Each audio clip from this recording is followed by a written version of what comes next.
Malalaki ang hakbang ni Lennon nang bumaba siya sa eroplano habang hila-hilang isa niyang maleta.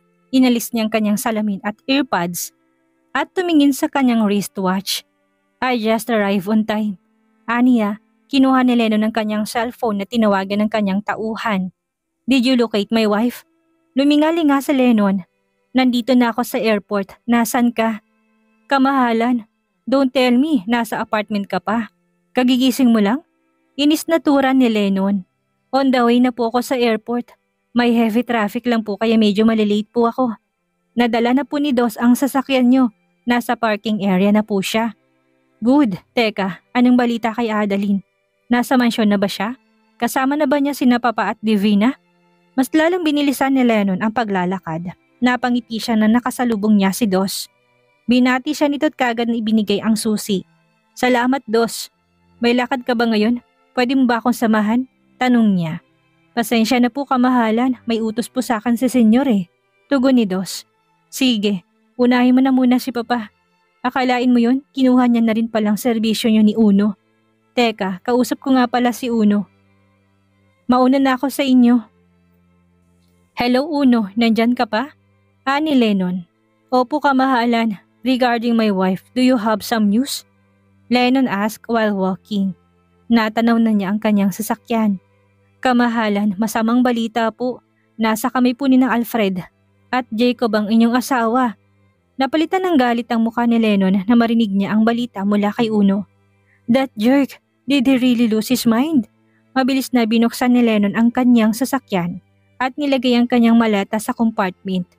Agad siya tumakbo patungo sa driver's seat at matuloy na pinatakbo ang kanyang sasakyan.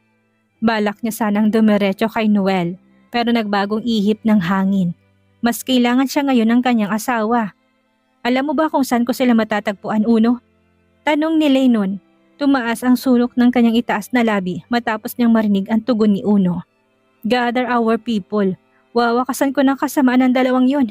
Pinatay na niyang tawag at nag-focus sa pagmamaneho. Mas lalo pang binilisan ni Lennon ang pagpapatakbo ng kanyang sasakyan. Wala na siyang pakialam kung mahuli man siya sa kamera na nag-o-overspeeding. Matagal na naman siyang may record ng violation sa LTO at tinatapalan niya lang yun ng salapi. Akala ko ba gusto mong magbagong buhay, Kuya Jacob? Ano na naman itong ginagawa mo? Paano kita tutulungan sa mga kaso mo kung dinadagdagan mo pa ang mga atraso mo sa akin? Bulong ni Lennon. Napatingin siya sa kanyang cellphone nang tumunog ito. Naipadala na sa kanya ang eksaktong lokasyon ni na Adeline. Kumunot ang noo niya nang mabasa niya kung kanino yun ang galing. Kuya Jacob, anong ibig sabihin nito? Are you playing with me? Tura ni Lennon, mabilis niyang tinabi ang kanyang sasakyan nang may natanggap siyang email mula ulit sa kanyang kuya. What is this? What are you up to? Halos mapaiyak si Lennon nang mabasa niyang mensahe mula sa kanyang nakakatandang kapatid. So, kakampi namin siya at may balak siya tumakas kasamang asawa ko ngayong gabi. Bulong niya. Magmamaneho na sana ulit si Lennon nang muli siyang makatanggap ng isang mensahe sa kanyang kapatid. This time sa kanyang Viber account naman sang video. Kunot nung sabi ni Lennon na patakip ang kanyang mga kamay. Sa kanyang bibig nang mapanood niyang nilalaman ng video. Kuya, hindi maaari. Putang ina mo Alfred. Papatayin kita. Papatayin kita, demonyo ka. Malakas na sigaw niya. Ang kanyang mukha ay biglang naging nakakatakot. Muli niyang binuhay ang makina ng kanyang sasakyan at isinagad ang takbo nito.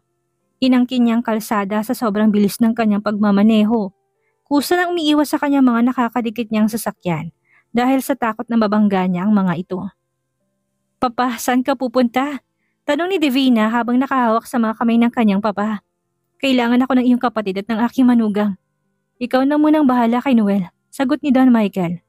No, walang aalis papa. Dito ka lang sa tabi namin ni Noel. Sigaw ni Divina. Shh! Huwag ka nang maingay at magigising ang apo ko. Ano bang ipinag-aalala mo, Divina? Kasama ko naman sina Julius at Sancho. Tinawagan ko na rin si Dos para tulungan kami. Masyado kang paranoid, iha. Nakangiting sambit ni Don Michael. Tumingala si Divina para pigilan ang nagbabadyang pagpatak ng kanyang mga luha. Sige na Divina, magpahinga ka na. Bantayan mo na lang si Noel at ang matandang yun. Tinuro ni Don Michael sa pamamagitan ng kanyang usong matandang babaeng kasama ni Noel. Papa, hindi ka pa nakikita ni Noel.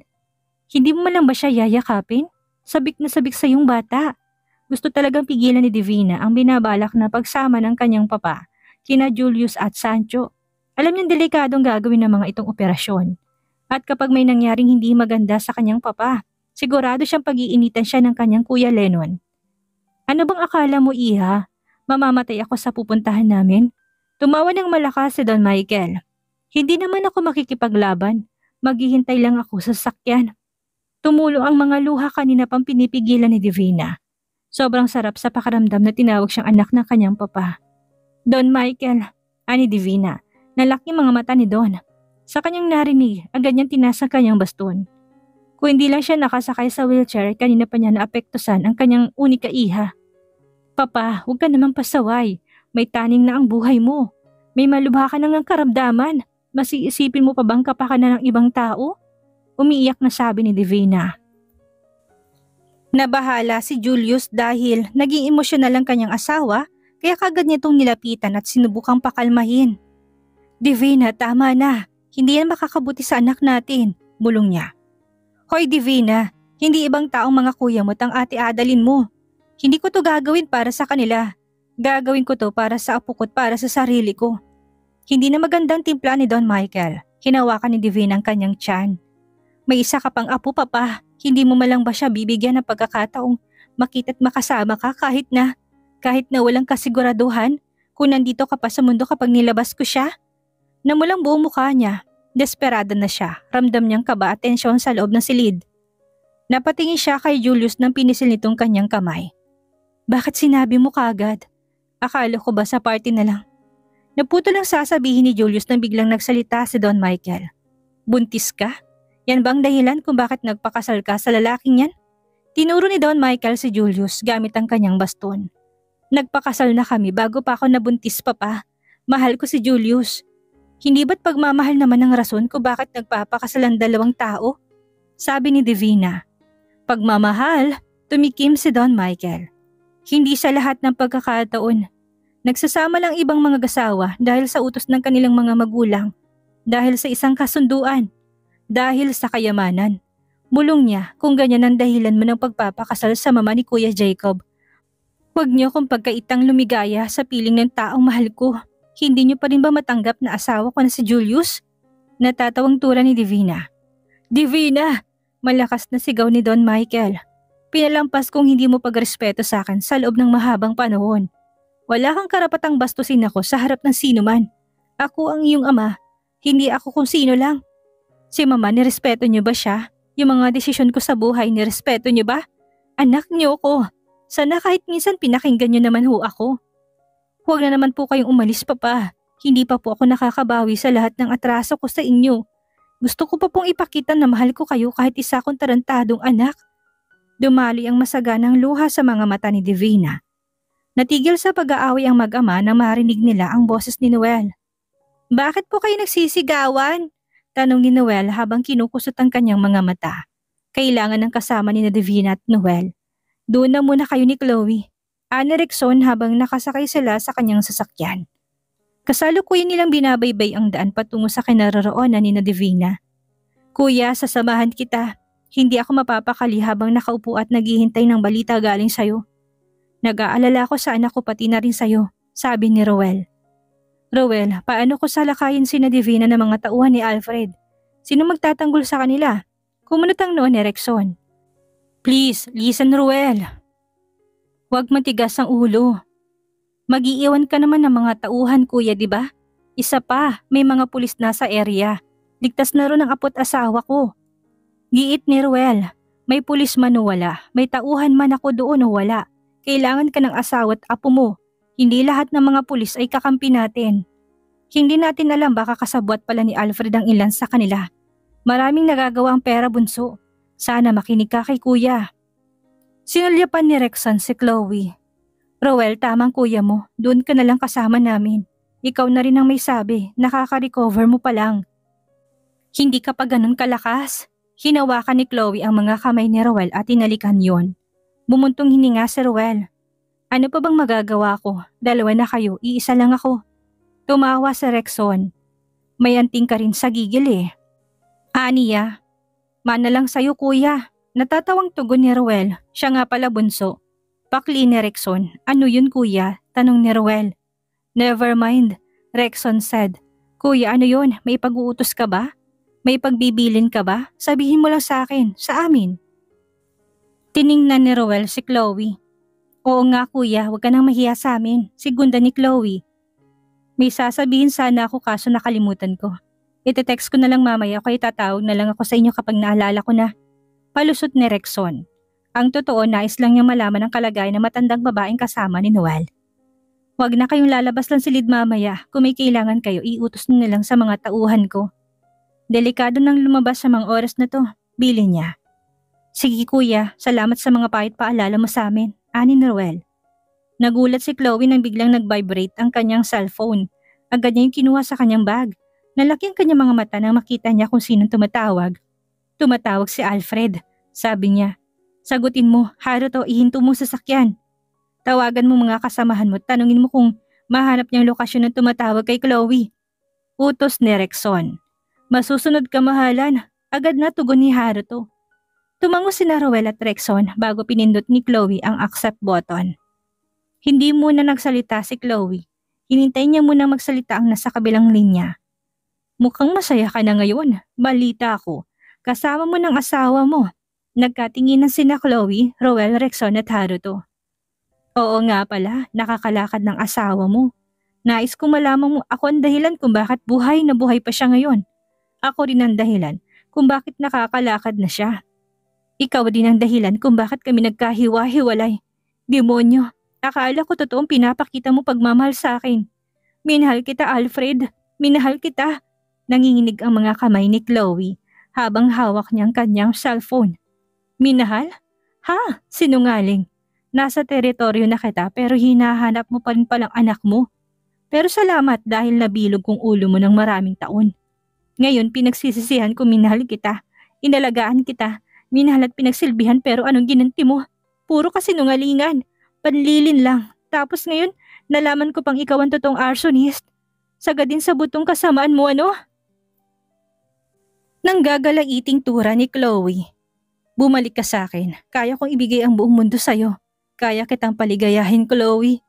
Naulit mo ba sa asawa mo kung gaano ka nasasarapan kapag nagsisex tayong dalawa? Sobrang lakas na mga ungol mo at isa pa. Tarantado ka. Huwag mong bastusin ang asawa ko. Galit na sigaw ni Ruel. Gusto sana niyang ibato ang cellphone ni Chloe pero napigilan siya ng kanyang kuya. Tanggapin mo na kasi Ruel. Mas magaling ako sa'yo sa kama. Mas gusto kong kaniig ni Chloe kesa sa'yo.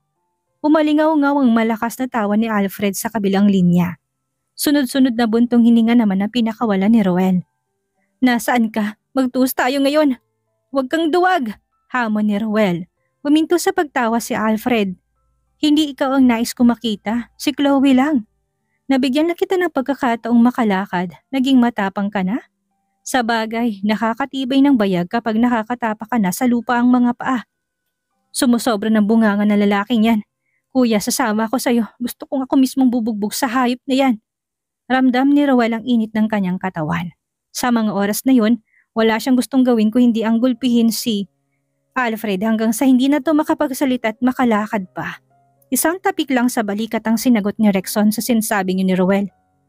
Chloe, kung gusto mo pang masikatan ng araw ang anak mo si Adeline, kailangan mo sundin ang lahat na sasabihin ko.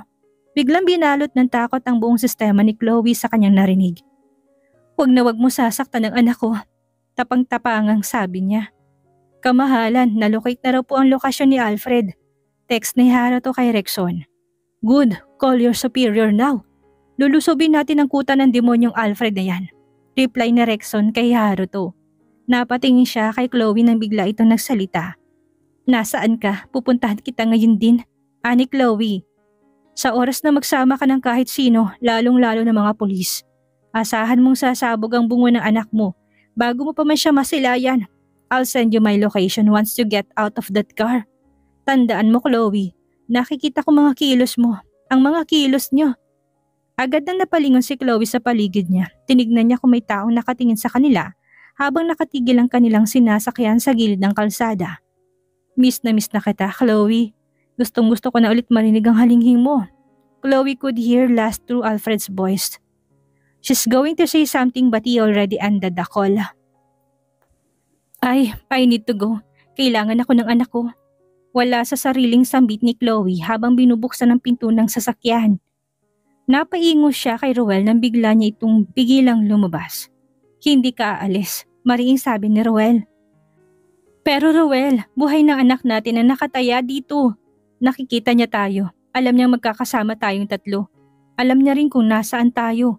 Alam niyang bawat kilos natin. Isang maling kilos ko lang at mawawala anak natin. Napakaraming taon ko siyang hinanap, Ruel. Hindi ako papayag na bangkay na niya kung makikita. Biglang umagulhol ng iyak si Chloe. Ramdam niyang pagkirot ng kanyang dibdib. Sabik na siyang mayakap at makasamang kanyang nag-iisang anak.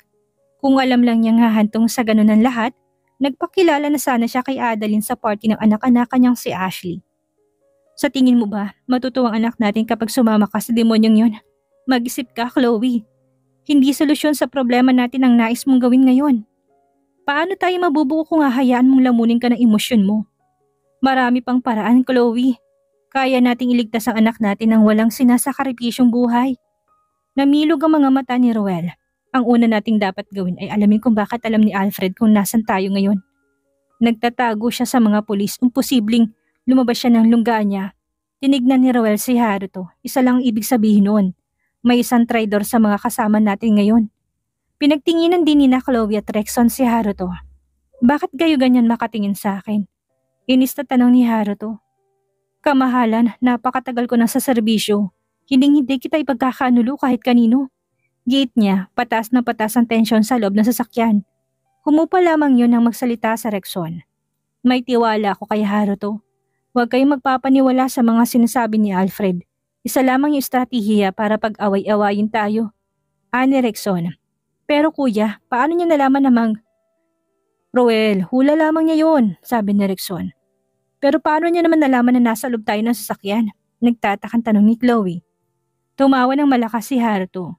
Kung yun lang palang naman ang sinabi ni Alfred, walang katotohanan na alam niya lahat ng kilos at galaw natin. Narinig niyang pagaspas ng mga dumadaang sasakyan. Matalino si Alfred. Alam niya nasa tabi lang tayo ng highway at alam din niyang imposibleng tumayo lang tayo habang nanonood ng mga sasakyan. Miss Chloe, clear your mind. Tamang asawa mo.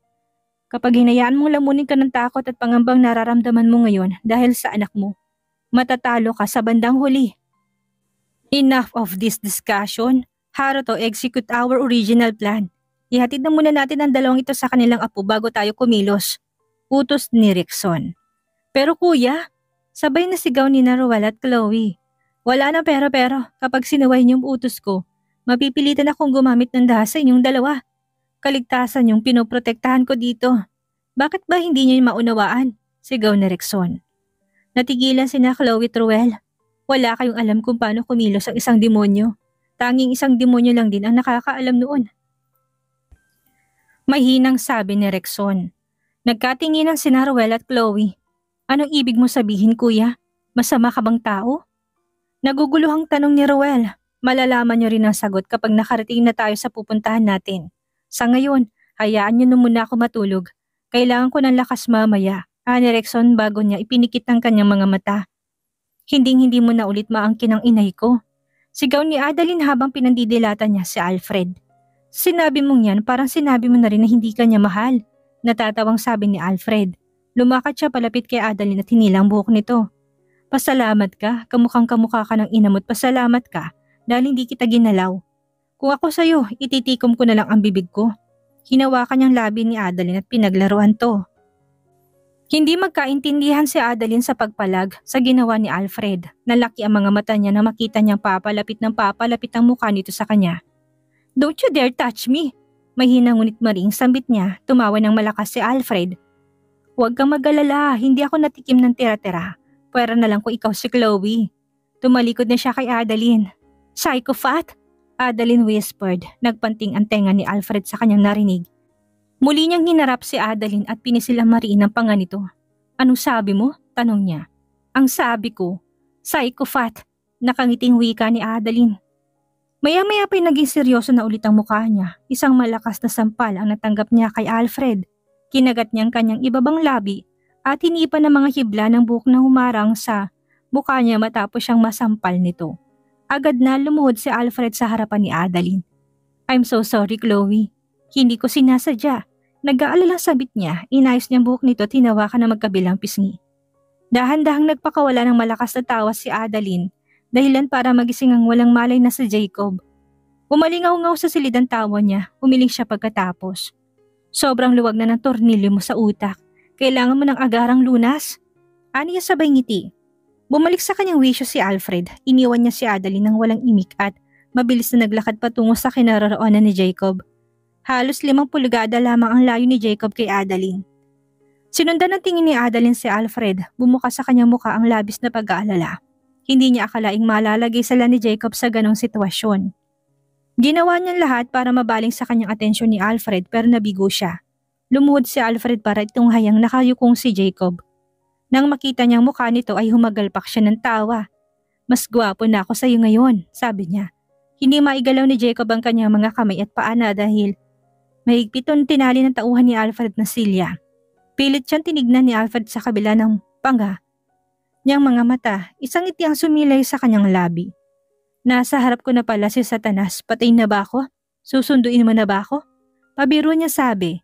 Napawi ang ngiti ni Alfred sa kanyang muka, tumaas ang isa niyang kilay. Tumayo siya at pagkatapos ay pinisil ng mariin ang dumudugong braso ni Jacob. Napasigaw sa sakit si Jacob.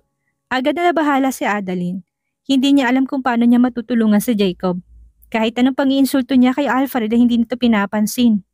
Anong gagawin ko? Baka mamatay na si Jacob sa mga ginagawa sa kanya ni Alfred. Isip-isip niya.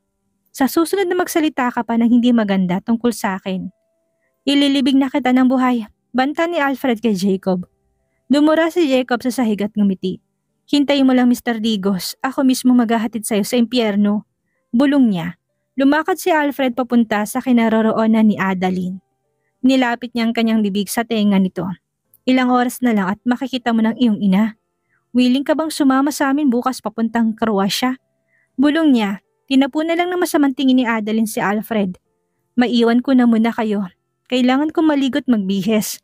Magpapabango ako para sa aking asawa. Miss na miss ko na siya." Nakangiting sambit ni Alfred bago tuluyang umalis ng silid. Nang makaalis si Alfred ay sinubukan ni Adeline na tumalon papunta sa direksyon ni Jacob. Pilit niyang binubuhat ang silyang pinagtalian sa kanya. "Adeline, anong ginagawa mo?" tanong ni Jacob. "Lalapit ako sa iyo, tutulungan kita." Ani Adeline sabay talon nang makaupo sa silya. "Stop it, masasaktan ka lang. Baka mapabagsak ka sa sahig. Kung nag-aalala ka sa akin, no need, okay lang ako." Napaubo si Jacob. Nilaro ni Adeline ang dila niya at pagkatapos ay tinignan sa Jacob habang nakangiti ng pilit. "Hindi ko alam kung nasaan ang sinasabi mong okay ka lang." Tumingala si Adeline dahil pakaramdam niya ibabagsak ang kanyang luha. Awang-awa siya sa sinapit ni Jacob sa kamay ni Alfred at ng tauhan nito. "I can't believe you're still lying even if the evidence is already visible," she said. "Naawa ka na ba sa lagay kong ito?" Natatawang sambit ni Jacob. "Nagagawa mo pang tumawa?" Hindi makapiniwala sabi ni Adeline. "Manhid ka ba? Hindi mo ba nararamdaman ang sakit ng katawan mo? Halos balutin na ng dugo ang pagmumukha mo eh. Ano ka? Nakalunok ng maraming painkillers o naturo ka ng sandamakmak na anesthesia?" "Jacob naman, tigilan mo na pagsasalita ng masama kay Alfred. Maawa ka naman sa sarili mo." Pilit na inalis ni Adeline ang mga tali sa kamay at paa niya pero gaya ng dati, bigo pa rin siya. "It's good to know na nag-aalala ka rin pala sa akin." Nakangiting tura ni Jacob. "Ano naman tingin mo sa akin? May pusong ba to?" Iritang sabi ni Adeline. "Bakit ba kasi nagpaplano-plano ka ng pagtakas? Napahama ka tuloy. Sana hinayaan mo na lang ako. Hindi naman ako kayang saktan ng baliw na yun eh." Dumura si Jacob sa sahig. "Hindi ko kayang magbulag-bulagan sa sitwasyon mo, Adeline. Alam mo naman siguro kung gaano ka kahalaga sa akin." Nag-iwas siya ng tingin. Pinukol niyang kanyang mga mata sa natutulog na tauhan ni Alfred. Malapit lamang ang single bed nito sa direksyon ng pintuan. Ang totoo niyan, hindi ko na gaanong nararamdaman ang sakit ng katawan ko ngayon dahil nangingibabaw ang sakit dito. Tinuro niyang kanyang dibdib kung saan naroon ang kanyang puso. Hindi kagad nakapagsalita si Adeline. Huminga siya ng malalim at saka nilingon si Jacob. Halos magulat siya nang makita niyang nakatitig na pala ito sa kanya. Nag-iwas siya ng tingin. I'm sorry if I can't choose you over your half-brother Jacob. We have Noel and you love him. Alam ko naman, matagal na. Tumawa si Jacob. Ewan ko ba pagdating sa'yo nawawala lahat ng laman ng utak ko. Ikaw na kasing naging sentro ng puso't isip ko. Nakakatawa no? Totoo palang kasabihang. Akakabobo ang pag-ibig. Jacob, bulong ni Adeline. Kumunot ang noon niya nang makitang may pumapatak na mga luha sa mga mata ni Jacob. Are you crying? She asked even if the answer to her question is too obvious. I'm sorry, I have to let go of these tears. Jacob sniffed. Adeline, he said. Oh, ani Adeline. Siguro alam mo na ang totoo tungkol sa insidente ng mga bata pa tayo. Hindi man ako may kagagawa ng sunog. Aminado naman akong mali pa rin ang ginawa ko noon. Nagpadala ako sa galit na nararamdaman ko. I felt so betrayed back then. Para ako ninakawan. Actually, hindi lang ako kung hindi pati na rin si Mama. I was too young to witness that kind of affair. Alam mo bang wala akong ginawa noon kung hindi ang gawin ng best ko? Maging proud lang sa akin si Papa. Tumawa si Jacob. Naging abala ako sa pagpapasaya ng ibang tao kaya halos nakalimutan ko na kung paano pasayahin ang sarili ko. Hindi ko na nga kilalang sarili ko noon eh. Para akong puppet, para akong tuyong disyerto na uhaw sa patak na ulan. Uhaw ako sa atensyon at pagmamahal. Hindi na namalayan ni Adeline na umiiyak na siya. Bumuntong hininga si Jacob. Alam mo bang muntik na ako magpakamatay noon? Nagdusa ako ng depression sa napakatagal na panahon at wala akong makausap. Bising tatay ko sa mga mistress niya. Walang nanay ko dahil nasa ibang bansa siya. Lumalaban sa matinding karamdaman. Lunod na lunod ako noon sa kalungkutan at galit hanggang sa mapagtanto ko. Nawala ng silbing mabuhay pa. Salamat dahil dumating ka sa panahong kailangan ko na makakausap. Nagsalubong ang mga kilay ni Adeline. Anong ibig mo sabihin? Nagtataka niyang tanong. You saved me that day, Adeline. Thank you for giving me your handkerchief and for telling me na ayos lang umiyak ako kahit sa isa kong lalaki. You gave me your ears and your time. You gave me hope. Higit sa lahat, binigyan mo ko ng dahilan para ipagpatuloy ang buhay. Yumuko si Jacob. Umiiyak na siya. Sayang lang at hindi kita nahanap at nakilala. Huli na nang mapagtanto kung ikaw palang babaeng hinahanap ko noon pa. Ikaw? Ikaw yung bata sa palengke? Hindi ba kapaniwalang sambit ni Adeline? Marahang tumango si Jacob. Siguro hindi talaga tayong para sa isa't isa. Pinagtagpo lang tayo para tulungan ng isa't isa. Para maging magkaibigan. Ni hindi ko nga alam kung tatanggapin mo pa ako bilang isang kaibigan eh. Umagulo lang iyak si Jacob. I'm so sorry Adeline. Masyado ako naging ganid at makasarili. Patawarin mo ko kung nagawa kong ipadukot at kung nagawa kong pagtangkaan ng buhay ng anak mo. Biglang sumikip ang dibdib ni Adeline hanggang sa pati siya ay napaiyak na rin ng malakas. Hoy kayong dalawa, magsitigil nga kayo sa kadramahan niyong yan. May natutulog dito oh. Kapag hindi kayo tumahimik, patatahimikin ko na kayo habang buhay. Galit na sigaw ng isang tauhan ni Alfred. Hindi na muling nagsalita sina Adeline at Jacob. Kapwa na blanko mga utak nila. Hindi nila alam ang susunod na sasabihin sa bawat isa.